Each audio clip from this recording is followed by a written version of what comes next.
വാർത്തകൾ വിശദമായി. കാടിറങ്ങി വീണ്ടും അരിക്കൊമ്പൻ.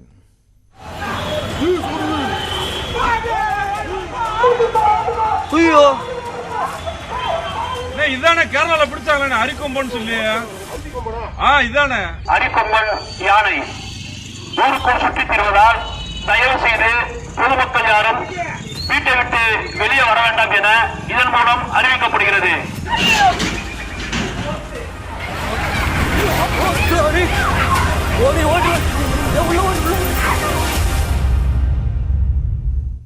അരിക്കൊമ്പൻ ദൗത്യം നാളെ അതിരാവിലെ നടപ്പാക്കും.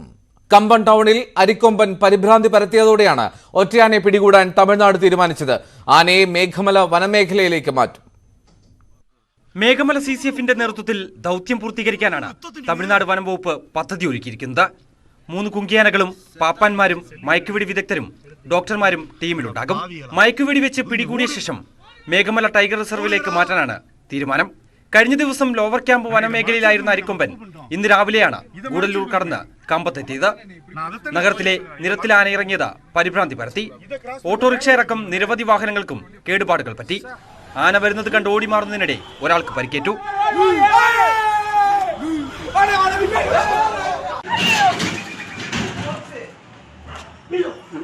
രാവിലെ കമ്പം ടൗണിൽ പരിഭ്രാന്തി പരത്തിയ ശേഷം ജനവാസ മേഖലയോട് ചേർന്നുള്ള പുളിമരത്തോപ്പിൽ ആന നിലയുറപ്പിക്കുകയായിരുന്നു. മണിക്കൂറുകളോളം ഇവിടെ തുറന്നു. ആന നിലയുറപ്പിച്ചിരുന്ന മേഖലയ്ക്ക് മുകളിലൂടെ യൂട്യൂബർ ഹെലിക്യാം പറത്തിയ ശബ്ദം കേട്ട പരിഭ്രാന്തിയിലായ അരിക്കൊമ്പൻ ഇവിടെ നിന്നും ഓടി. ഹെലിക്യാം പറത്തിയ ആളെ പിന്നീട് തമിഴ്നാട് പോലീസ് അറസ്റ്റ് ചെയ്തു.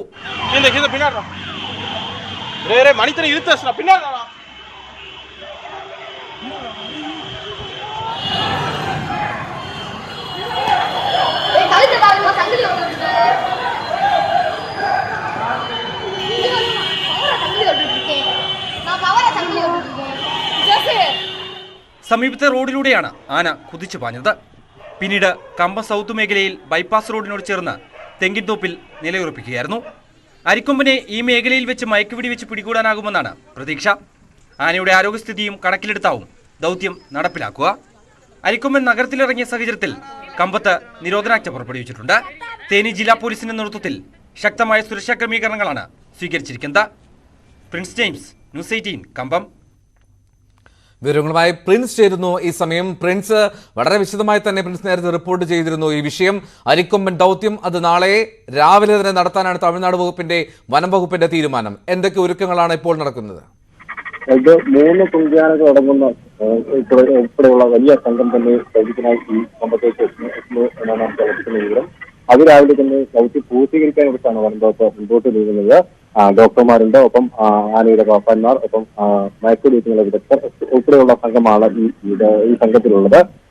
മേഘമല CCFന്റെ നേതൃത്വത്തിലായിരിക്കും ദൗത്യം പൂർത്തീകരിക്കുക. അതിനുശേഷം മേഘമല വനമേഖലയിലേക്ക് ഉൾവനത്തിലേക്ക് കൊണ്ടുവിടുന്നതിനുള്ള നടപടികളാണ് തമിഴ്നാട് സ്വീകരിക്കുന്നത്. ആ മേഖലയിലേക്ക്, അതായത് ഈ പ്രദേശത്തിന് അടുത്തുള്ള ഒരു ഏറ്റവും ഉൾക്കടവുള്ള വനമേഖലയായ മേഘമലയിലേക്ക് എത്തിക്കാനാണ് വനംവകുപ്പ് ശ്രമിക്കുന്നത്. തമിഴ്നാട് വനംവകുപ്പ് ശ്രമിക്കുന്നത്. അതിനുള്ള നടപടികളാണ് സ്വീകരിക്കുന്നത്. തമിഴ്നാട്ടിലെ മറ്റ് വനമേഖലയിലേക്ക് മാറണമെങ്കിൽ കിലോമീറ്റർ സഞ്ചരിക്കേണ്ട സാഹചര്യം, മണിക്കൂറുകളോളം വാഹനത്തിൽ ഈ ആനയെ ഇവിടുന്ന് കൊണ്ടുപോകേണ്ട സാഹചര്യമുണ്ട്. അതുകൊണ്ട് തന്നെ മേഘമലയിൽ എത്തിക്കാനായിരിക്കും തമിഴ്നാട് എന്തായാലും ആദ്യത്തെ പ്രഥമ പരിഗണന കൊടുക്കുക. ഇത് തന്നെയാണ് ഇപ്പോൾ വ്യക്തമാക്കിയിരിക്കുന്നതും. എന്തായാലും നാളെ രാവിലെ തന്നെ ദൗത്യം ആരംഭിക്കുമെന്നുള്ളതാണ് നമുക്ക് അറിയിപ്പ് ലഭിച്ചിരിക്കുന്നത്. അതിനുള്ള എല്ലാവിധ ഒരുക്കങ്ങളും ആരംഭിച്ചിരിക്കുന്നു. ഒപ്പം കമ്പത്തെ നിരോധനാജ്ഞ നിലവിലുണ്ട്. അപ്പം തേനി ജില്ലാ പോലീസിന്റെ നേതൃത്വത്തിൽ ശക്തമായ സുരക്ഷാ ക്രമീകരണങ്ങൾ ഒരുക്കിയിരിക്കുന്നു. നഗരത്തിലെ വിവിധ മേഖലകളിലൊക്കെ ആളുകൾക്ക് നിർദ്ദേശങ്ങൾ നഗരസഭ നൽകുന്നുണ്ട്. ഒപ്പം ആന നിലയുറപ്പിച്ചിരിക്കുന്ന ഒരു മേഖല, അതായത് കമ്പം സൗത്തില് ബൈപ്പാസ് റോഡിനോട് ചേർന്ന ഭാഗത്താണ് മണിക്കൂറുകളായി ആന നിലയുറപ്പിച്ചിരിക്കുന്നത്. ഈ ഭാഗത്തിലുള്ള വാഹന ഗതാഗതത്തിന് നിയന്ത്രണം ഏർപ്പെടുത്തിയിട്ടുണ്ട്. മറ്റു ആളുകളോട് ഈ പ്രദേശത്ത് ജനവാസ മേഖലയോട് ചേർന്നുള്ള ഒരു മേഖലയാണ് ഇവിടം. അതുകൊണ്ട് തന്നെ ആളുകളുടെ പുറത്തിറങ്ങരുതെന്നുള്ള വ്യക്തമായ നിർദ്ദേശം നൽകിയിരിക്കുന്നു. അതിനുള്ള എല്ലാവിധ ഒരുക്കങ്ങളും പൂർത്തീകരിച്ച് നാളെ ദൗത്യം നടപ്പിലാക്കാനാണ് തമിഴ്നാട് വനം വകുപ്പിന്റെ തീരുമാനം. അരിക്കൊമ്പൻ അപകടകാരിയായ ആന തന്നെ എന്നുള്ള രീതിയിലാണ് മുൻപോട്ട് പോകുന്നത്. കാരണം അരിക്കൊമ്പൻ ഇന്ന് കമ്പം മേഖലയിൽ വലിയ ഒരു പരിഭ്രാന്തി സൃഷ്ടിക്കുന്നു. ജനവാസ മേഖലയിലേക്ക് ഇറങ്ങിയ ആയ വലിയ ബുദ്ധിമുട്ടുകൾ സൃഷ്ടിക്കുന്ന ഒരു സാഹചര്യമുണ്ടായി. പരിഭ്രാന്തി നിറഞ്ഞ് ഈ മേഖലയിലൂടെ ഓടി ഇത് വലിയ ബുദ്ധിമുട്ട് സൃഷ്ടിക്കുകയായിരുന്നു. വാഹനങ്ങൾക്ക് നേരെ ആക്രമണമുണ്ടായി, വാഹനങ്ങൾ തകർത്ത സംഭവമുണ്ടായി. അപ്പം പ്രിൻസ്, ഈ ആന ക്ഷീണിതനാണ് എന്നുള്ള വിവരം നേരത്തെ വന്നിരുന്നു. ഈ ബൈപ്പാസിൽ, കമ്പത്ത് ബൈപ്പാസിലാണ്, അതിന് സമീപത്താണ് ആന നിലയുറപ്പിച്ചിരിക്കുന്നതെന്ന് നേരത്തെ പ്രിൻസ് റിപ്പോർട്ട് ചെയ്തിരുന്നു. ഇപ്പോൾ ഈ അരിക്കൊമ്പന്റെ അവസ്ഥ എന്താണ്? ആനയുടെ ആരോഗ്യസ്ഥിതിയും കൂടി കണക്കിലെടുത്തായിരിക്കും ദൗത്യം നടപ്പിലാക്കുക. കഴിഞ്ഞ ദിവസങ്ങളിലൊക്കെ ആന കിലോമീറ്ററുകളോളം നടന്ന ഒരു സാഹചര്യമുണ്ട്. എങ്കിലും ഇന്ന് പുലർച്ചെ മുതൽ ആന കമ്പം നഗരത്തിൽ എത്തുകയും പിന്നീട് ഈ ജനവാസ മേഖലയോട് ചേർന്നുള്ള ഈ കൃഷിയിടങ്ങളിലൊക്കെ നിലയുറപ്പിച്ച സാഹചര്യമുണ്ടായിരുന്നു. ആന പകൽ സമയങ്ങളിലൊക്കെ വെള്ളവും തീറ്റയും കിട്ടാത്തൊരു സാഹചര്യമുണ്ട്. ഇപ്പോൾ നിലവിലെ ഈ മേഖല, അതായത് ഈ തെങ്ങിൻ തോപ്പൊക്കെ നിറഞ്ഞ ഒരു പ്രദേശത്തേക്ക് മാറിക്കഴിഞ്ഞാൽ ആവശ്യമായ തീറ്റയൊന്നും ഈ മേഖലയിൽ ലഭ്യമല്ല. അതൊരു ബുദ്ധിമുട്ടായി നിൽക്കുന്നുണ്ട്. ആനയുടെ ആരോഗ്യസ്ഥിതി എത്രമാത്രം എന്നുള്ളത് വിലയിരുത്തിയ ശേഷമായിരിക്കും മയക്കുവെടിയിലേക്കുള്ളൊക്കെയുള്ള നീങ്ങുക. എന്തായാലും ആരോഗ്യസ്ഥിതി വലിയ ആശങ്കാജനകമല്ല എന്നുള്ള സൂചനയൊക്കെയാണ് വനം വകുപ്പ് നൽകുന്നത്. ആനയുടെ തുമ്പിക്കൈയിൽ മുറിവുണ്ട്. അത് മുൻപ് ചിന്നക്കനാലിനെ പിടിച്ച് കൊണ്ടുവരുന്ന സമയത്ത് ആ മുറിവ് ആനയുടെ ദേഹത്തുണ്ടായിരുന്നു. അതായത് അതിന് മുൻപത്തെ ദിവസങ്ങളിൽ ചക്കക്കൊമ്പനുമായി ഈ ഉണ്ടായ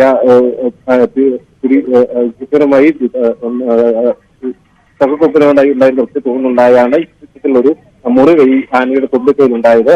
അന്ന് ഈ രണ്ട് ആനകളും തമ്മിൽ ബഹളം വെക്കുന്നതൊക്കെ കൊമ്പ് കൊടുക്കുന്നതുമൊക്കെ നമ്മുടെ ശ്രദ്ധയിൽപ്പെട്ടതാണ്. ആ ഒരു സാഹചര്യത്തിലാണ് ആനയ്ക്ക് മുറിവുണ്ടായെന്നാണ് വിലയിരുത്തൽ. ഇത് അന്ധമായിട്ട് കുത്തിവെച്ചു. അതിനുശേഷമാണ് ഈ മുറിവും ഒക്കെയുള്ള സാഹചര്യം കണക്കിലെടുത്തായിരിക്കും ആനയുടെ മയക്കുവെടി വെച്ച് ആനയെ തിരിച്ചു മാറ്റുന്നതിനുള്ള നടപടികളിലേക്ക് നീങ്ങുക. എൽദോ, ശരി. പ്രിൻസ് ജെയിംസ് ആണ് കമ്പത്ത് നിന്നും വിവരങ്ങൾ നൽകിക്കൊണ്ടിരുന്നത്.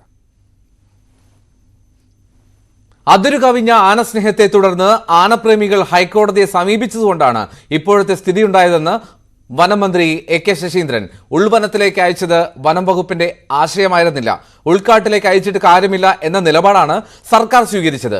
അരിക്കൊമ്പൻ തമിഴ്നാടിന്റെ നിയന്ത്രണത്തിലാണെന്നും കേരള വനം വകുപ്പ് തമിഴ്നാട് വനം വകുപ്പുമായി ആശയവിനിമയം നടത്തുന്നുണ്ടെന്നും വനം മന്ത്രി പറഞ്ഞു.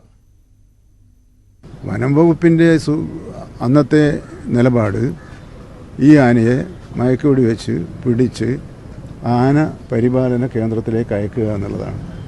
അതിരുകവിഞ്ഞ ആനസ്നേഹത്തിൻ്റെ അടിസ്ഥാനത്തിൽ ആനപ്രേമികൾ ബഹുമാനപ്പെട്ട കോടതിയെ സമീപിച്ചതിനെ തുടർന്നുണ്ടായിട്ടുള്ള പ്രശ്നമാണ്. വനം വകുപ്പും തമിഴ്നാടിൻ്റെ വനം വകുപ്പും തമ്മിൽ നല്ല കോർഡിനേഷനിലാണ് ഇപ്പോൾ കാര്യങ്ങൾ നീങ്ങിക്കൊണ്ടിരിക്കുന്നത്. ഇതുവരെ അതിനൊരു കോട്ടവും തട്ടിയിട്ടില്ല. കാരണം ഇപ്പോൾ ആനയുടെ നിൽക്കുന്നൊരു സ്ഥിതി വെച്ചാൽ ഇപ്പോൾ പൂർണ്ണമായും അത് തമിഴ്നാടിൻ്റെ അധീനത്തിൽപ്പെട്ട സ്ഥലത്താണ്. അവിടുത്തെ വന്യജീവിയെ എന്ത് ചെയ്യണമെന്ന് തീരുമാനിക്കാനുള്ള എല്ലാ അവകാശവും അവർക്കുണ്ട്. വനം വകുപ്പിനെതിരെ ആഞ്ഞടിച്ച് ജോസ് കെ മാണി MP അരിക്കൊമ്പൻ ദൗത്യം പരാജയമാണെന്ന് തെളിഞ്ഞുവെന്ന് ജോസ് കെ മാണി പ്രതികരിച്ചു. പ്രത്യേകിച്ച് ആനയെ പിടിച്ച് മറ്റൊരിടത്തിലേക്ക് വിടുന്നത് ഒരു പരാജയമാണ് എന്നുള്ളത് ലോകരാഷ്ട്രങ്ങളുടെ പഠനങ്ങളിൽ അത് കണ്ടിട്ടുണ്ട്. ഇപ്പോൾ അരിക്കൊമ്പന്റെ വിഷയത്തിൽ നമ്മൾ കാണുന്നത് ഇപ്പോൾ കമ്പം തമിഴ്നാട്ടിലുള്ള ടൗണിൽ കൂടെ ഇറങ്ങി അവിടെ വലിയൊരു നാശനഷ്ടം വരുത്തിക്കൊണ്ടിരിക്കുന്നു എന്നാണ് അറിയുന്നത്. വാസ്തവത്തിൽ ഇത് നമുക്കൊരു വരുത്തിവെച്ചൊരു ദുരന്തമായിട്ടാണ് എനിക്ക് തോന്നുന്നത്. കാരണം ആന എന്ന് പറയുന്നത് ഏറ്റവും ചുരുങ്ങിയത് 250 കിലോമീറ്ററെങ്കിലും നടന്ന് ഓരോ സ്ഥലത്തൂടെ പോകും. ഇന്ന് കേരള സംസ്ഥാനം എടുത്തു കഴിഞ്ഞാൽ അതിന്റെ ഒരു വീതി എടുത്തു കഴിഞ്ഞാൽ വെസ്റ്റേൺ ഗാറ്റ്സ് തൊട്ട് അറബിക്കടൽ വരെ 150 കിലോമീറ്റർ മാത്രമേ ഉള്ളൂ. അപ്പോൾ ഇങ്ങനെയുള്ള ആനകളെ വാസ്തവത്തിൽ അത് പിടികൂടി അതിനെ മെരിക്കുക എന്നുള്ളതാണ്. അല്ലെങ്കിൽ ബർണർക്കട്ട പോലുള്ള അതിനുള്ള ഇച്ചിരി വിസ്തീർണമുള്ള വനത്തിൽ, പക്ഷെ ആ വനത്തില് ചുറ്റുപാടും ആ ഫെൻസിംഗ് ഉള്ള നമ്മുടെ ജനവാസ കേന്ദ്രവുമായി ബന്ധപ്പെടാത്ത രീതിയിലുള്ള വനങ്ങൾ അവിടെ കൊണ്ടുയാക്കുക എന്നുള്ളതാണ് നമുക്ക് വേണ്ടത്. ഇപ്പോൾ ഇതുമായി ബന്ധപ്പെട്ട് വലിയ ഒരു ചർച്ച ഇപ്പോൾ നമ്മുടെ സമൂഹത്തിൽ നടക്കുന്നു. വലിയൊരു ദുരന്തം നമ്മുടെ കേരള സംസ്ഥാനത്തുണ്ടാകുന്നു. അന്യ സംസ്ഥാനങ്ങൾ, പ്രത്യേകിച്ച് തമിഴ്നാടും അതുപോലെ തന്നെ കർണാടകയുമായി ബന്ധപ്പെട്ട ഇതിനൊരു പരിഹാരം പ്രധാനമായും അത് നമ്മുടെ 1972 ആ നിയമ ഭേദഗതിയാണ്. ആ ഭേദഗതി നടത്തി ഇമ്മീഡിയറ്റ് ആയിട്ട് ഞാൻ ഇതുമായി ബന്ധപ്പെട്ട അരിക്കൊമ്പൻ ദൗത്യം 2 അതിന്റെ വിജയത്തിനായി കാത്തിരിക്കാം. നാളെ അതിരാവിലെ തമിഴ്നാട് വനം വകുപ്പ് നടപ്പാക്കുമെന്നാണ് ലഭ്യമാവുന്ന വിവരങ്ങൾ. ഒരിടവേളയിലേക്ക് വീണ്ടും വാർത്തകൾ വിശദമായി. പുതിയ പാർലമെന്റ് മന്ദിര ഉദ്ഘാടനത്തിന്റെ ഭാഗമായി ചെങ്കോൽ പ്രധാനമന്ത്രിക്ക് കൈമാറി. പ്രധാനമന്ത്രിയുടെ വസതിയിൽ നടന്ന ചടങ്ങിൽ തമിഴ്നാട്ടിലെ പൂജാരിമാരിൽ നിന്നും പ്രധാനമന്ത്രി നരേന്ദ്രമോദി ചെങ്കോൽ ഏറ്റുവാങ്ങി. ഈ ചെങ്കോൽ കൈമാറ്റം നാളെ നടക്കുമെന്നായിരുന്നു നേരത്തെ ഉണ്ടായിരുന്ന വിവരം.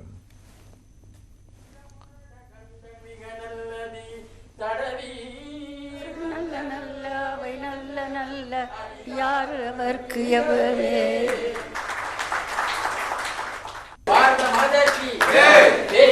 தோழி பங்கன் விடமுண்ட கண்ட மிக நல்லதி தடவி மாசர் திங்கள் கங்கை முடி மேலிந்த உடமே புகுந்த மதச்சி தோழி பங்கன் விடமுண்ட கண்ட மிக நல்லதி തടവി.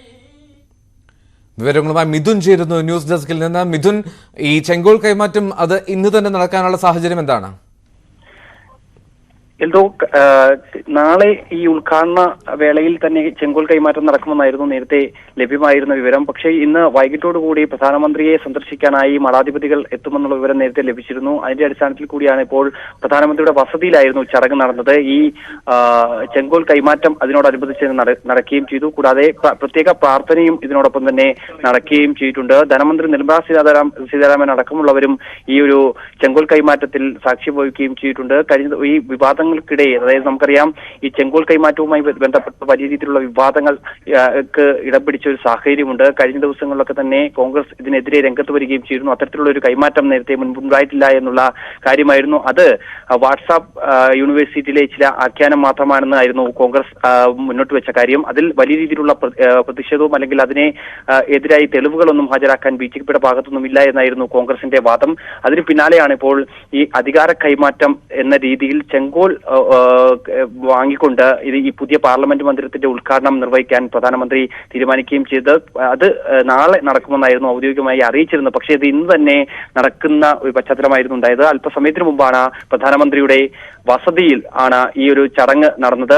ധനമന്ത്രി നിർമ്മലാ സീതാരാമൻ ഉൾപ്പെടെയുള്ളവർ സന്നിഹിതരായിരുന്നു. കൂടാതെ ഈ തിരുവാവടുത്തുറ അധീനം മഠാധിപതി, ഒപ്പം തന്നെ മറ്റ് സന്യാസി വര്യന്മാർ ഉൾപ്പെടെയുള്ളവർ ഈ ഒരു ചടങ്ങിൽ എത്തുകയും ചെയ്തിരുന്നു. വൈകിട്ട് 6 മണിയോടുകൂടി ഈ പ്രധാനമന്ത്രിയെ കാണാനായി ഇവർ എത്തുമെന്നുള്ള വിവരം നേരത്തെ ലഭ്യമായിരുന്നു. അതിന്റെ അടിസ്ഥാനത്തിൽ ഇന്ന് തന്നെ ഈ കൈമാറ്റം ഉണ്ടാകുമോ എന്നുള്ള ഒരു സൂചന പോലും ലഭ്യമല്ലായിരുന്നു. പക്ഷേ പ്രത്യേക പ്രാർത്ഥനയോട് ഉൾപ്പെടെയായിരുന്നു ഈ ഒരു ചടങ്ങ് ഇപ്പോൾ പ്രധാനമന്ത്രിയുടെ വസതിയിൽ നടന്നിരിക്കുന്നത്. ശരി, MG മിഥുനാണ് വിവരങ്ങൾ നൽകിയത്. ഈ പാർലമെന്റ് മന്ദിരോദ്ഘാടനത്തിന്റെ ഭാഗമായി ചെങ്കോൽ പ്രധാനമന്ത്രി നരേന്ദ്രമോദിക്ക് കൈമാറി. പ്രധാനമന്ത്രിയുടെ വസതിയിൽ നടന്ന ചടങ്ങിൽ തമിഴ്നാട്ടിലെ പൂജാരിമാർ ചെങ്കോൽ കൈമാറി. കോൺഗ്രസ് അടക്കം 20 പ്രതിപക്ഷ പാർട്ടികൾ നാളെ പാർലമെന്റ് മന്ദിരത്തിന്റെ ഉദ്ഘാടന ചടങ്ങിൽ നിന്നും വിട്ടുനിൽക്കും. പ്രധാനമന്ത്രി പ്രോട്ടോകോൾ ലംഘനം നടത്തിയെന്നാണ് പ്രതിപക്ഷ പാർട്ടികളുടെ ആരോപണം.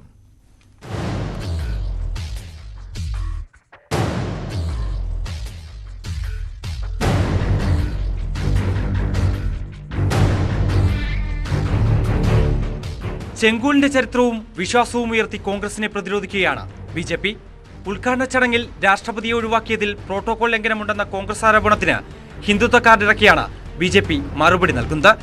അധികാര കൈമാറ്റത്തിന്റെ പ്രതീകമായ ചെങ്കോൽ നെഹ്റുവിന്റെ വീട്ടിൽ ഒതുക്കിവെക്കുകയായിരുന്നുവെന്നാണ് BJPയുടെ വാദം.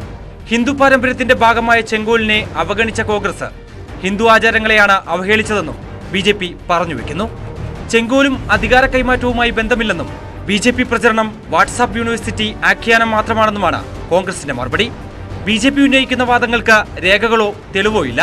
തമിഴ്നാടിനെ ലക്ഷ്യം വെച്ചുള്ള രാഷ്ട്രീയ നീക്കമാണിതെന്നും കോൺഗ്രസ് ആരോപിക്കുന്നു. കോൺഗ്രസും ഇടതു പാർട്ടികളും അടക്കം 20 കക്ഷികൾ ചടങ്ങിൽ പങ്കെടുക്കില്ല. എന്നാൽ പ്രതിപക്ഷ നിരയിലെ ഭിന്നത വ്യക്തമാക്കി YSR കോൺഗ്രസ് അടക്കം 5 പാർട്ടികൾ ചടങ്ങിൽ പങ്കെടുക്കുമെന്ന് അറിയിച്ചിട്ടുണ്ട്.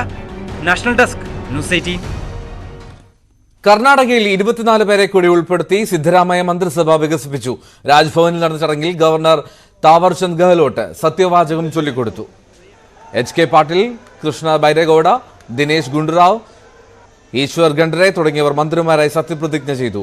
ലക്ഷ്മി ഹുബാൾക്കറാണ് മന്ത്രിസഭയിലെ ഏക വനിത. ഇതോടെ മന്ത്രിമാരുടെ എണ്ണം 34ആയി. എന്നാൽ മന്ത്രിമാരാകുമെന്ന് പ്രതീക്ഷിച്ചിരുന്ന AICC മുൻ ജനറൽ സെക്രട്ടറി BK ഹരിപ്രസാദ്, മലയാളിയായ NA ഹാരിസ് എന്നിവർ മന്ത്രിസഭയിൽ ഇടം പിടിച്ചില്ല.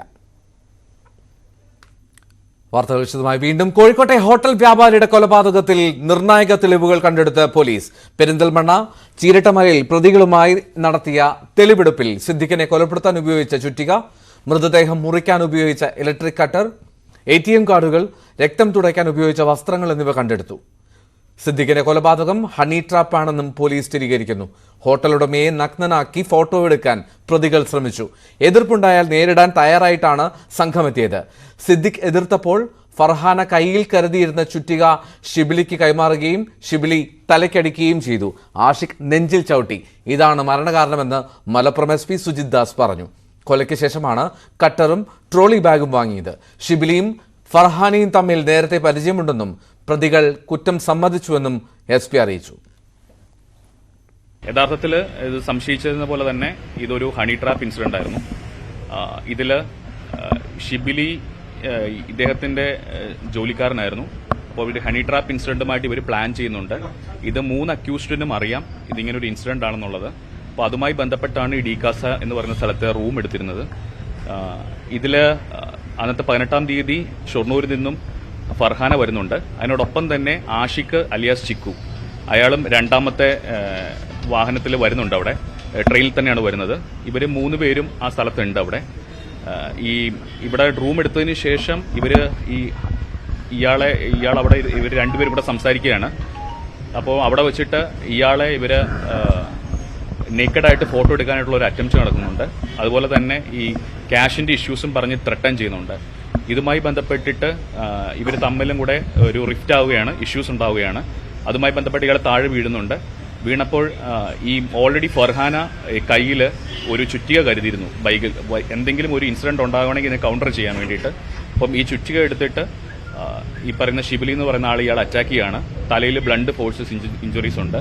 അതുപോലെ തന്നെ ആഷിഖ് എന്ന് പറയുന്ന ആള് ഇയാളുടെ ചെസ്റ്റിൽ നന്നായിട്ട് ചവിട്ടിയിട്ടുണ്ട്. ആ ചവിട്ടിലാണ് ഇയാളുടെ റിബ്സ് ബ്രേക്ക് ആവുന്നുണ്ട്. അപ്പം പിന്നെ ഇവര് കണ്ടിന്യൂസ് ആയിട്ട് ഇവര് 3 പേരും കൂടെ ഇയാൾ അറ്റാക്ക് ചെയ്യാണ്. അറ്റാക്ക് ചെയ്യുമ്പോൾ അതിന്റെ ബ്ലഡ് ഫോഴ്സസ് ഉണ്ട് ചെസ്റ്റിൽ. അതുപോലെ തന്നെ ലങ്സിനെ അത് അഫക്ട് ചെയ്തിട്ടുണ്ട്. റിബ്സ് പൊട്ടിയിട്ടുണ്ട്. ഇങ്ങനെയുള്ള കണ്ടിന്യൂസ് ആയിട്ടുള്ള ഈ ഉപദ്രവം കാരണമാണ് ഇയാൾ പെട്ടെന്ന് മരണപ്പെടുന്നതെന്നാണ് നമുക്ക് പോസ്റ്റ്മോർട്ടത്തിൽ നിന്ന് മനസ്സിലാകുന്നത്. CV അനുമോദാണ് വിശദാംശങ്ങളുമായി ചേരുന്നത്. CV അനുമോദ് തയ്യാറാക്കിയ റിപ്പോർട്ടിലേക്ക്. കോഴിക്കോട്ടെ ഹോട്ടലുടമ സിദ്ദിഖിന്റെ അരുംകൊല ഹണി ട്രാപ്പാണെന്ന് വ്യക്തമാക്കിയതിന്റെ തുടർന്ന് പോലീസ് പ്രതികളെ തെളിവെടുപ്പിന് കൊണ്ടുവന്നു. പെരിന്തൽമണ്ണ അങ്ങാടിപ്പുറം ചീരട്ടാമലയിലായിരുന്നു തെളിവെടുപ്പ്. കേസിലെ പ്രതികളായ ഷിബിലിയെയും ഫർഹാനയെയുമാണ് ചീരട്ടാമലയിലേക്ക് തെളിവെടുപ്പിനായി കൊണ്ടുവന്നത്. ഈ കൃത്യം നിർവഹിച്ചതിന് ശേഷം ഈ കൃത്യം നിർവഹിക്കാൻ ഉപയോഗിച്ച ചുറ്റിക, അതുപോലെ മൃതദേഹം മുറിച്ചു മാറ്റാൻ ഉപയോഗിച്ച കട്ടർ, ഈ സിദ്ദിഖിന്റെ ATM കാർഡുകൾ, ചെരുപ്പ്, അതുപോലെ ഹോട്ടലിന്റെ ഒരു തലയെണ്ണ കവർ തുടങ്ങിയ സാധനങ്ങൾ ഈ ചീരട്ടാമലയിലെ മലഞ്ചെരുവിൽ നിന്നും പോലീസ് തെരച്ചിലിൽ കണ്ടെത്തി. വളരെ ദുർഘടമായ ജനസഞ്ചാരം കുറഞ്ഞ ഒരു മേഖലയാണ് ഈ ചീരട്ടാമല, ഈ ഒരു പ്രദേശം. ഷിബിലി നേരത്തെ അങ്ങാടിപ്പുറം, ഈ പ്രദേശത്തിനോട് ചേർന്നുള്ള അങ്ങാടിപ്പുറത്തായിരുന്നു വാടകയ്ക്ക് താമസിച്ചിരുന്നത്. അതുകൊണ്ട് തന്നെ ഇവിടെ ജനസഞ്ചാരം കുറവായിരിക്കുമെന്നും ഇവിടെ ഇത്തരം കാര്യങ്ങൾ ഉപേക്ഷിക്കാൻ പറ്റിയ ഒരു സ്ഥലമാണെന്നും ഷിബിലി കരുതിയിരുന്നു. അപ്രകാരമാണ് ഈ കൃത്യത്തിന് ഉപയോഗിച്ച സാധനങ്ങൾ ഇവിടെ വലിച്ചെറിഞ്ഞത്. ഏതാണ്ട് 1:30 തന്നെ പോലീസ് മലപ്പുറം SP സുജിത് ദാസിന്റെ നേതൃത്വത്തിലുള്ള സംഘം പ്രതികളുമായി ഇവിടെ തെളിവെടുപ്പ് ആരംഭിച്ചു. 2 മണിക്കൂറോളം തെളിവെടുപ്പ് നീണ്ടുനിന്നു. കേസിൽ നിർണായകമാവുന്ന തെളിവുകളാണ് ഈ നേരത്തെ സൂചിപ്പിച്ച പോലെ ചുറ്റികയും അതുപോലെ തന്നെ ATM കാർഡുകളും ഈ രക്തം നിറഞ്ഞ മുറി തുടച്ച് വൃത്തിയാക്കാൻ ഉപയോഗിച്ച തുണികളും അതുപോലെ തന്നെ ചെരുപ്പും തലയെണ്ണ കവറും അടങ്ങുന്ന സുപ്രധാനമായ തെളിവുകളാണ് പോലീസ് ഇവിടെ നിന്നും കണ്ടെത്തിയിട്ടുള്ളത്. ഇതിനുശേഷം പ്രതികളെ പോലീസ് തിരൂരിലേക്ക് തന്നെ കൊണ്ടുപോയിട്ടുണ്ട്. ഇനി മറ്റൊരു തെളിവെടുപ്പ് ഉണ്ടാകില്ല എന്നാണ് പോലീസ് അറിയിച്ചിരിക്കുന്നത്. CV അനുമോദിന്റെ report. ഷിബിലിയെ ഫർഹാനയ്ക്ക് നേരത്തെ പരിചയമുണ്ടായിരുന്നുവെന്ന് ഫർഹാനയുടെ അമ്മ ഫാത്തിമ. ഷിബിലിക്ക് സിദ്ദിഖിന്റെ ഹോട്ടലിൽ ജോലി വാങ്ങി നൽകിയത് ഫർഹാനയാണ്. 23-ാം തീയതി വരെ വീട്ടിലുണ്ടായിരുന്ന ഫർഹാനയെ രാവിലെ റൂമിൽ നോക്കിയപ്പോൾ കാണാൻ കഴിഞ്ഞില്ല എന്നും ഫാത്തിമ പറഞ്ഞു. അത് 7-ാം ക്ലാസ് മുതൽ മൊബൈൽ മുഖാന്തരാണെന്നാ തോന്നുന്നത്. അല്ലാതെ സിബിലിനൊന്നും ഞങ്ങൾക്ക് പരിചയമില്ല. അത് അറിയണ്ടേ? നിങ്ങളൊക്കെ ഈ വാർത്തയിൽ കാണുമ്പോൾ ഞങ്ങളും കണ്ടു. ഞങ്ങൾ അപ്പോഴാണ് ഞെട്ടുന്നത്. ഞാനോ? ഫർഹാനക്ക് പങ്കില്ല. ഈ സിബിലിന്റെ ഭീഷണി പ്രകാരമാണ് അവനക്ക് ബള് പൈസ ഉണ്ടാക്കി കൊടുക്കണം, അവൾക്ക് ബല് ജോലി ഉണ്ടാക്കി. എത്ര അടുത്ത് എന്റെ കുട്ടി ജോലി ഉണ്ടാക്കി കൊടുക്കണം. അവിടുന്ന് ഒക്കെ കച്ചറ കാട്ടിപ്പോരും. കച്ചറ കാട്ടിട്ടല്ല, എനിക്ക് മേലാണെങ്കിൽ പണിയെടുക്കാൻ വയ്യ. അപ്പം അങ്ങനെ ലാസ്റ്റ് ഇവനെ കാത്തിട്ട് ആധാർ ഉണ്ടാക്കണം അക്ഷയ കൂടെ ഒക്കെ പോയി വെക്കണം ജന വരണം എന്ന് പറഞ്ഞിട്ട് ഓൻ്റെ പ്രൂഫുകൾ കിട്ടാൻ പോയതല്ലേ. അക്ഷയയിൽ കൂടെ ഒക്കെ ചെന്നിട്ട് പ്രൂഫുകൾ നോക്കി കിട്ടിയില്ല, ഇവൻ്റെ ഒരു ഇതുമില്ല. അപ്പം അങ്ങനെ ഇരിക്കുമ്പോഴാണ് ഈ റെയിൽവേ സ്റ്റേഷനിൽ ഈ മുതലാളി വന്നിരിക്കുന്നത്. ഏത് റെയിൽവേ സ്റ്റേഷനിലും അറിയില്ല. അപ്പം ഇവിടെ പറഞ്ഞു എന്താ കുട്ടി എവിടെ ഇരിക്കുന്നത് ചോദിച്ചപ്പോൾ കല്യാണം കഴിക്കാൻ ഇപ്പം കുഞ്ഞ് ഒരു ആധാർ സംഘടിപ്പിക്കണം, അതിന് അവൻ വന്നിട്ട് വേണം, ഞങ്ങൾ അക്ഷയ കൂടെ ഒക്കെ നടന്നിട്ട് പറ്റിയില്ലെങ്കിൽ എന്തെങ്കിലും ചെയ്യണം എന്ന് പറഞ്ഞു. അപ്പോൾ എന്നാൽ ഈ നമ്പർ പിടിച്ചു പറഞ്ഞിട്ട് സിദ്ദിഖ് നമ്പർ കൊടുത്തേക്കണം. അപ്പോൾ ആ സിദ്ദിഖിന് നമ്പർ ഒരു ദിവസം എന്നോട് പറയണ്ട ഇമ്മ ഒരാളിന് അതപ്പോൾ പറഞ്ഞോണ്ടിരുന്നതേ റെയിൽവേ സ്റ്റേഷനിൽ ഇരിക്കുക സിബിലിനെ കാത്തിട്ട് ചെന്നൈയിൽ നിന്ന് വരുമ്പോൾ എന്നിട്ട് കാത്തിട്ട് ഇരിക്കുമ്പോൾ ഇയാളെ എന്തായി കുട്ടി ഇരിക്കണെന്ന് ചോദിച്ചപ്പോൾ അങ്ങനെ ഇപ്പോൾ വിവരം പറഞ്ഞപ്പോൾ എന്നാൽ ജോലി ഇല്ലെങ്കിൽ ഞാൻ നമ്പർ തരാറിഞ്ഞിട്ട് അയാൾ നമ്പർ കൊടുത്തിരിക്കുകയാണ്. ഉപ്പാക്കോ അവനക്കോ ജോലി അങ്ങോട്ട് വന്നു പറഞ്ഞിട്ട്. അപ്പോൾ ഇവൾക്ക് ഈ സിബിലിക്കാ ജോലി കിട്ടുന്നുണ്ട്, ഉപ്പാക്കില്ലെങ്കിലും വേണ്ടില്ല. അപ്പോൾ ഇവള് അയാൾക്ക് വിളിച്ചിട്ട് സിദ്ദിഖ അങ്ങനെ ഇപ്പം വന്നിട്ടുണ്ട്, ആധാറൊന്നും ശരിയായിട്ടില്ല, കല്യാണം ശരിയായിട്ട് നിങ്ങൾ അവിടെ ഒരു ജോലി കൊടുക്കുക എനിക്ക് പറഞ്ഞു. ഇവൾക്ക് കടഞ്ഞ ഇവിടുന്ന് മേടിച്ചാൽ കിട്ടാല്ല ഇവനെ പോറ്റാൻ. അതുകൊണ്ട് കുട്ടി അടങ്ങാറായിട്ട് എനിക്ക് ജോലി ഉണ്ടാക്കലാണ് ഇവളം. എന്തെങ്കിലും കൂട്ടം പറഞ്ഞാൽ ഞങ്ങളെ തിരക്കിയാണ്. ഓൾക്ക് അവന് അവളെന്നില്ല ജീവൻ ഇങ്ങോട്ട് നടക്കുകയാണ്. അതിൽ ഞാൻ അവനെന്ന് മറക്കട്ടെ വെച്ചിട്ടാണ് ഞങ്ങൾ വിദേശത്തേക്ക് വിടാൻ കേസ് കൊടുത്തുകൂടി ഞങ്ങളെ. അപ്പോൾ ആ കേസിലൊക്കെ ഈ കുട്ടി ഇല്ലാതായിട്ട് വേറെ കല്യാണമൊക്കെ കഴിക്കാന്നില്ല തീരുമാനത്തിലെത്തി. അപ്പോൾ അവൻ ജയിലിൽ നിന്ന് ഇറങ്ങിയപ്പോൾ പിന്നെ അവൻ എന്താ പറഞ്ഞാണാവോ ഇനിയിപ്പോൾ വലിച്ച എന്തെങ്കിലും അവൻ്റെ കയ്യിലുണ്ടോ. അടുത്ത് വന്നിട്ട് ഇപ്പോൾ അവിടുന്ന് ഇറങ്ങിക്ക് വന്നു. പിന്നെ ഇവനെ പിടിച്ചോണ്ട് പോകുമ്പോഴൊക്കെ അവൻ്റെ അമ്മ മരിച്ചു. പിന്നെ സാക്ഷികൾ ഇറക്കണ്ടേ, അതിന് ഇവള് കണ്ടോടത്ത് കൂടെ ഒക്കെ നടന്ന് പൈസ ഉണ്ടാക്കി ഇവനെ ജാമ്യത്തിലിറക്കും. ഇതാ ഈ കുട്ടിയുടെ ജോലി.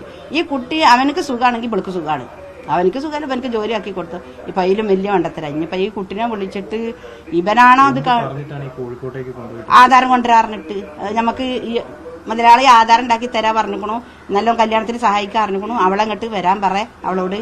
പിന്നെ അവളെ കൊണ്ടുവരാ എന്നാ അവനൊറ്റക്ക് കൊടുക്കുമ്പോൾ അറിയണ്ട, അവളും അറിഞ്ഞിട്ട് കാശ് കൊടുക്കാച്ചിട്ടാണ് വിളിക്കണമെന്നാണ് പറഞ്ഞത്.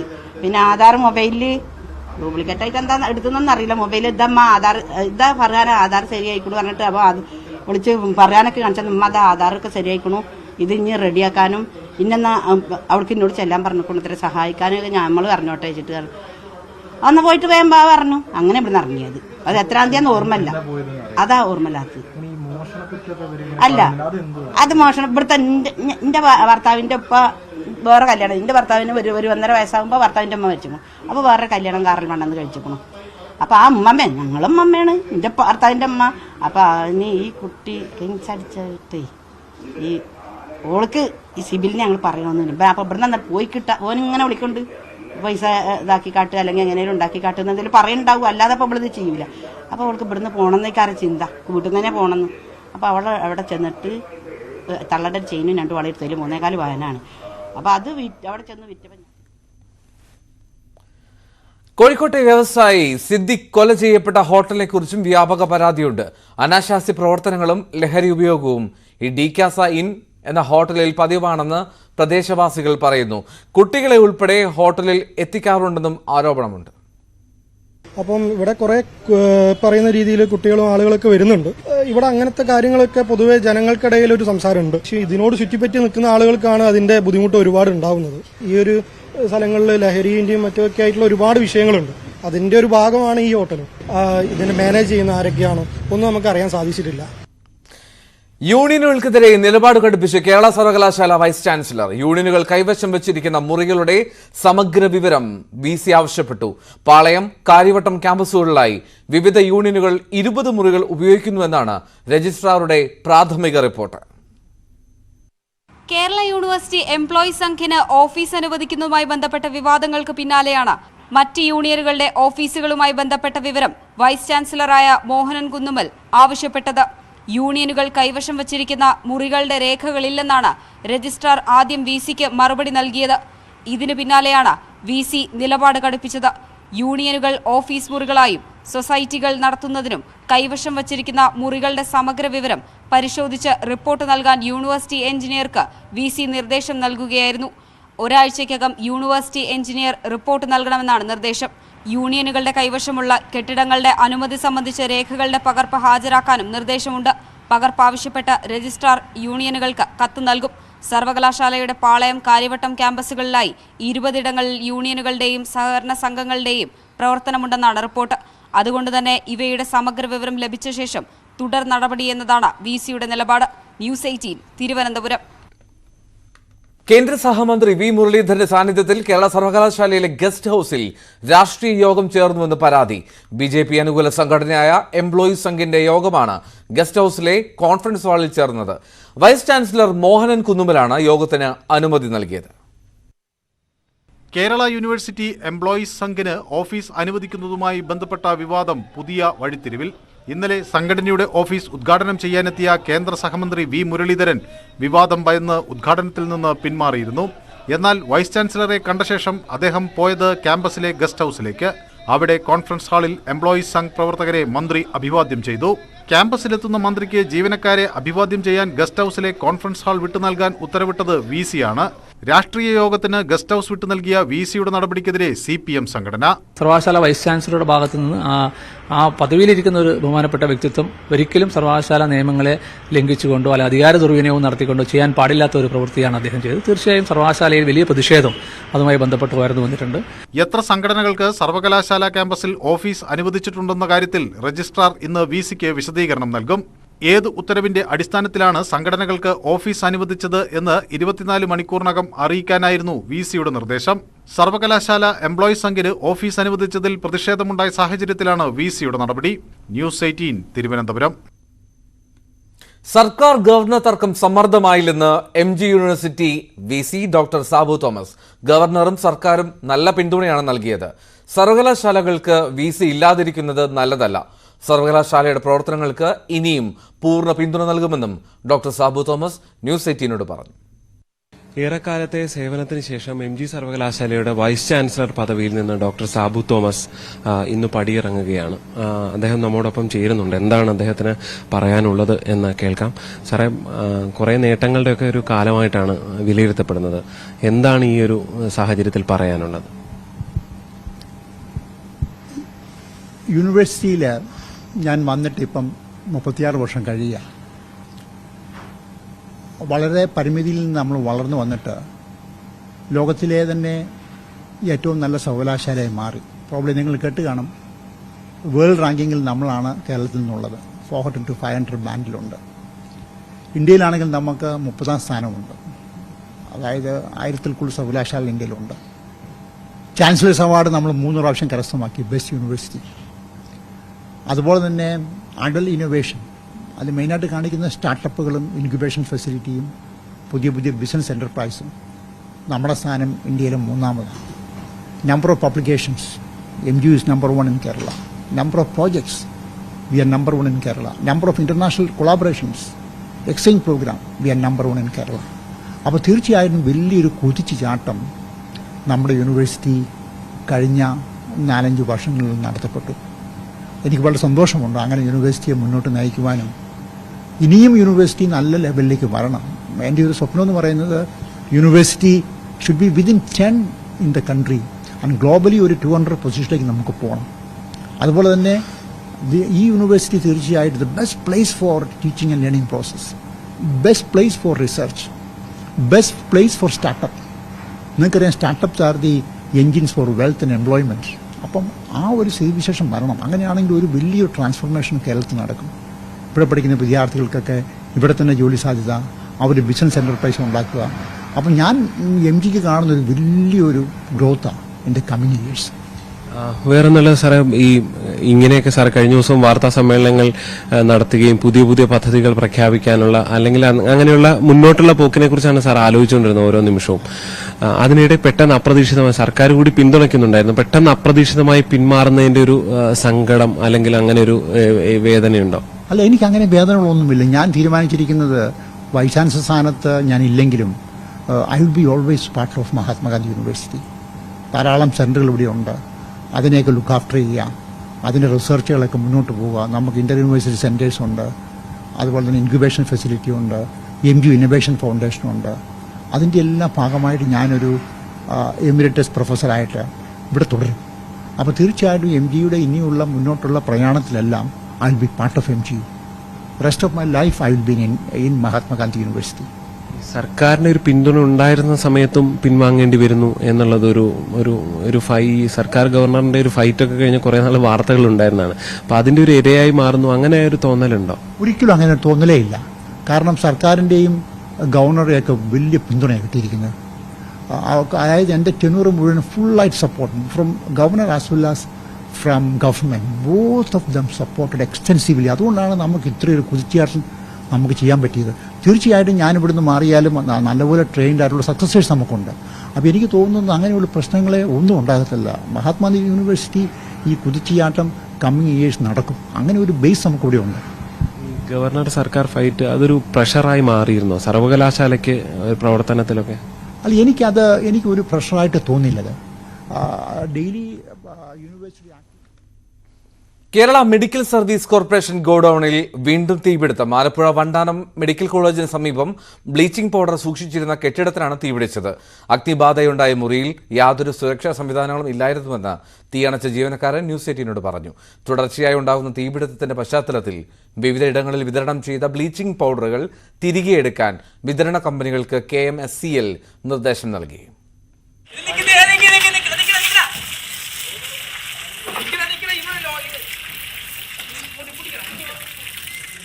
രണ്ടാഴ്ചക്കുള്ളിൽ കൊല്ലത്തും തിരുവനന്തപുരത്തും ആലപ്പുഴയിലുമായി ബ്ലീച്ചിംഗ് പൗഡർ സൂക്ഷിച്ചിരുന്ന KMCLന്റെ 3 ഗോഡൌണുകൾക്കാണ് തീപിടിച്ചത്. ആലപ്പുഴയിൽ പുലർച്ചെ 1:30യോടെയാണ് അഗ്നിബാധയുണ്ടായത്. ബ്ലീച്ചിംഗ് പൗഡർ സൂക്ഷിച്ചിരുന്ന 3 മുറികളിലൊന്ന് പൂർണ്ണമായും കത്തിനശിച്ചു. പ്രധാന ഗോഡൌണിലേക്ക് തീ പടർന്നെങ്കിലും 3 യൂണിറ്റ് ഫയർഫോഴ്സും നാട്ടുകാരും ചേർന്ന് തീ അണച്ചു. ഇത്രയും വലിയൊരു സ്ഥാപനത്തിൽ ഒരു സ്റ്റാഫാണ് രാത്രി ഇവിടെ ജോലി ചെയ്തുകൊണ്ടിരിക്കുന്നത്. അദ്ദേഹം പരമാവധി പരിശ്രമിച്ചു. എന്നാൽ അദ്ദേഹത്തെ കൊണ്ട് തീ അണയ്ക്കാൻ പറ്റുന്ന ഒരു സാഹചര്യം ഉണ്ടായിരുന്നില്ല. അതുകൊണ്ട് തന്നെയാണ് ഇത്രയും വലിയ ഒരു 8-9 AC കത്തി നശിക്കുകയും തൊട്ടടുത്ത സ്ഥാപനത്തിലേക്ക് അഗ്നി പടർന്നു പിടിക്കുന്ന ഒരു സാഹചര്യമാണ് ഉണ്ടായത്. തീപിടുത്തമുണ്ടായ കെട്ടിടത്തിന് സമീപത്തുള്ള പ്രധാന ഗോഡൌണിലെ 8 AC അഗ്നിബാധയിൽ നശിച്ചു. ഓട്ടോമാറ്റിക് നിയന്ത്രണ സംവിധാനം ഇവിടെ പ്രവർത്തിച്ചതിനാൽ വൻ നാശനഷ്ടങ്ങൾ ഒഴിവായി. തീപിടുത്തമുണ്ടായ മുറിയിൽ അഗ്നിശമന ഉപകരണങ്ങൾ ഒന്നും ഉണ്ടായിരുന്നില്ലെന്നാണ് തീയണച്ച ഏക സുരക്ഷാ ജീവനക്കാരൻ ന്യൂസ് 18നോട് സ്ഥിരീകരിച്ചത്. ചേട്ടാ, ഞാൻ ചോദിക്കുന്നത് ഈ സിലിണ്ടറുകൾ ഉണ്ടായിരുന്നോ? അഗ്നിശമന ഉപകരണങ്ങൾ ഉണ്ടായിരുന്നോ? ഒന്നുമില്ലായിരുന്നു. ചേട്ടൻ പിന്നെ എങ്ങനെയാ ഇത് അണച്ചത്? എങ്ങനെയാ?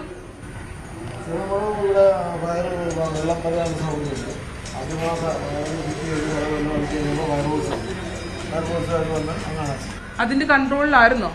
അല്ല, ഞാൻ ചോദിക്കുന്നത് ചേട്ടന് കൺട്രോൾ ചെയ്യാൻ പറ്റുന്ന രീതിയിലായിരുന്നോ? അണയ്ക്കാൻ പറ്റില്ലായിരുന്നു അല്ലേ? എന്തായാലും ചേട്ടന് അതിനകത്തൊന്നും ഇല്ലായിരുന്നു സാധനങ്ങള്. അപ്പൊ അല്ലാതെ അഗ്നിശമന ഉപകരണങ്ങൾ ഇല്ലായിരുന്നല്ലോ? അഗ്നിശമന ഉപകരണങ്ങൾ ഉണ്ടായിരുന്നു അതിനകത്ത്? ഒന്നുമില്ലായിരുന്നു. തീപിടുത്തമുണ്ടായ മുറിയുടെ തൊട്ടടുത്ത മുറിയിലും കനത്ത ചൂടിൽ അപകടകരമായ സാഹചര്യത്തിൽ തന്നെയാണ് ഇപ്പോഴും ബ്ലീച്ചിംഗ് പൗഡർ സൂക്ഷിച്ചിരിക്കുന്നത്. 3 ഇടങ്ങളിൽ അഗ്നിബാധയുണ്ടായ പശ്ചാത്തലത്തിൽ സംസ്ഥാനത്ത് വിതരണം ചെയ്ത ബ്ലീച്ചിംഗ് പൗഡറുകൾ മുഴുവൻ തിരിച്ചെടുക്കാനാണ് KMCLന്റെ തീരുമാനം. സുരക്ഷാ ഓഡിറ്റിംഗ് പൂർത്തിയാക്കിയെന്ന് സർക്കാർ അവകാശപ്പെട്ട 2 ദിവസം കഴിയുമ്പോഴാണ് ആലപ്പുഴയിലെ KMCL ഗോഡൌണിനും തീപിടിച്ചിരിക്കുന്നത്. മതിയായ സംവിധാനങ്ങളില്ലെന്ന് ജീവനക്കാർ തന്നെ തുറന്നു പറയുമ്പോൾ മറുപടി പറയേണ്ടത് സർക്കാരാണ്. ക്യാമറമാൻ പ്രശാന്ത് മംഗലശ്ശേരിക്കൊപ്പം ആലപ്പുഴ വണ്ടാനത്ത് നിന്നും ശരണ്യ സ്നേഹജൻ, ന്യൂസ് 18. ഇനി ചില വാർത്തകൾ വേഗത്തിൽ. കേരളത്തിനുള്ള വായ്പ വെട്ടിക്കുറിച്ചതിനെ ന്യായീകരിച്ച് കേന്ദ്രമന്ത്രി വി മുരളീധരൻ. കേരളത്തിന് അർഹമായത് കേന്ദ്രം നൽകുന്നുണ്ട്. നീതി ആയോഗിൽ മുഖ്യമന്ത്രിക്ക് പ്രധാനമന്ത്രിയോട് നേരിട്ട് ആവശ്യപ്പെടാമായിരുന്നു, എന്നാൽ മുഖ്യമന്ത്രി ബഹിഷ്കരിച്ചുവെന്ന് കേന്ദ്രമന്ത്രി. സമൂഹമാധ്യമങ്ങളിലൂടെയുള്ള വ്യക്തിഹത്യകൾ തുടരുന്നുവെന്ന് മുഖ്യമന്ത്രി. തങ്ങൾക്ക് നേരെ ഒന്നും വരില്ല എന്നാണ് ഇവർ കരുതുന്നത്. വ്യക്തിഹത്യ നടത്തുന്നവർക്കെതിരെ ശക്തമായ നടപടി ഉണ്ടാകണമെന്നും മുഖ്യമന്ത്രി. മുഖ്യമന്ത്രിയുടെ അഴിമതിക്ക് കുടപിടിക്കുന്ന പ്രസ്ഥാനമായി CPM മാറിയെന്ന KPCC അധ്യക്ഷൻ K സുധാകരൻ. ജനങ്ങൾ പദ്ധതിക്കെതിരാണെന്നും പദ്ധതി നടപ്പാക്കുന്നതിന് മുമ്പ് തുറന്ന സംവാദത്തിന് CPMനെ വെല്ലുവിളിക്കുന്നുവെന്നും K സുധാകരൻ.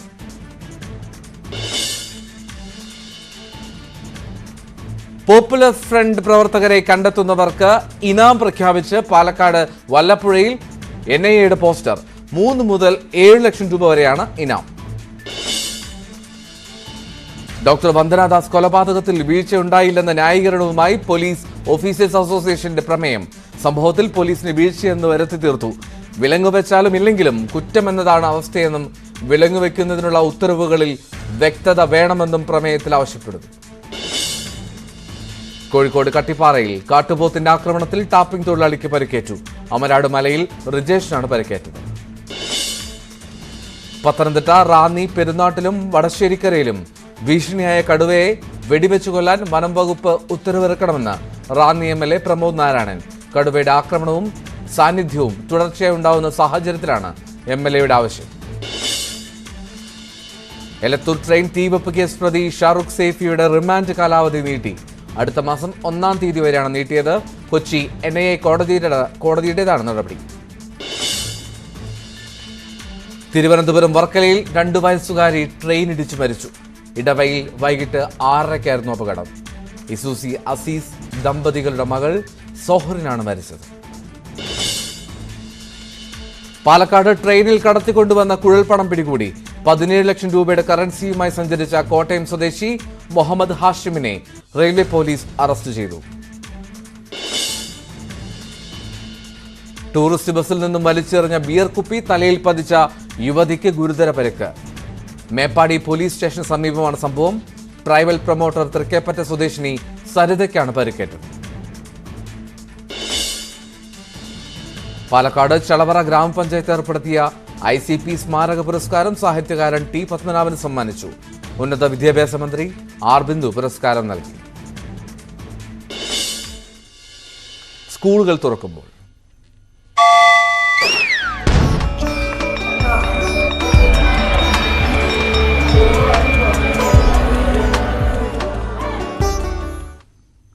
സ്കൂളുകൾ തുറക്കുന്നതിന്റെ ഒരുക്കങ്ങൾ പൂർത്തിയാകുമ്പോഴും ദുരിതത്തിൽ തന്നെയാണ് എയ്ഡഡ് മേഖലയിലെ പ്രീ പ്രൈമറി അധ്യാപകർ.